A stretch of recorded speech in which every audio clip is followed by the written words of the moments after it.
Thank you very much for coming here. It's an honor for me to come and lovely to see so many people from back home.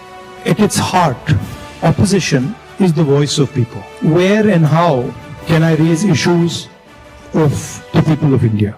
And you're thinking from an individual perspective, and you're also thinking from a group perspective. You're thinking from a industry perspective, you're thinking from a farmer perspective, and the important thing is that you do it sensitively and after listening and understanding carefully. So very often you see an issue in the beginning and you're like, oh, that's what the issue is. But when you go into a little bit of detail, you realize that there is nuance and complexity. So understanding that nuance and then planning your day according to that, that's how it generally works. Parliament, of course, you go there in the morning and then it's like a war. But it's a war of ideas, war of words.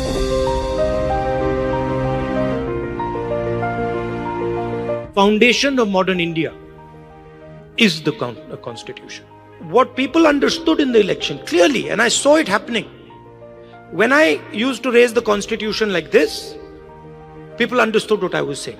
Most importantly, what they understood was that anybody who is attacking the constitution of India is also attacking our religious tradition.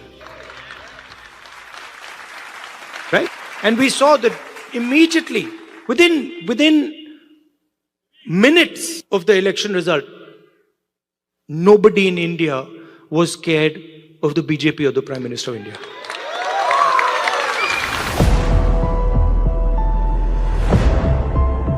If we talk about a nation that is going to progress, and if we talk about India becoming a modern nation, we have to ask the question about participation of 90% of our population. We can't just ignore it. There's just no way we can ignore it. Because frankly, if we go down this path, it's not sustainable. Right? So it's not a question of caste or religion or Hindutva or anything else. It's a question of fairness. This is now an unstoppable idea. So the real question for the 21st century, the Chinese have placed a production vision on the table. It's a non-democratic production vision. Can the United States and India answer that by placing a vision for production in a democratic, free society? Okay. And I think that's where a lot of answers lie.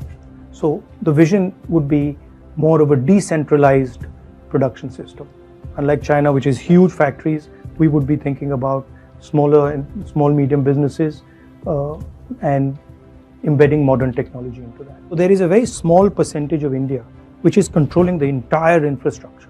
And I made this point again and again in the election that 90% of India doesn't have representation among those people. I've been saying again and again and again, we're going to increase reservations beyond 50%. And I'm not against reservations.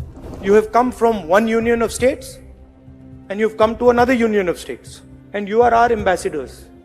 You're the bridge between these two great unions of states. And you make us very proud because we understand what it meant for you to come here. You came with humility, you came with respect, and you came with affection. You became part of the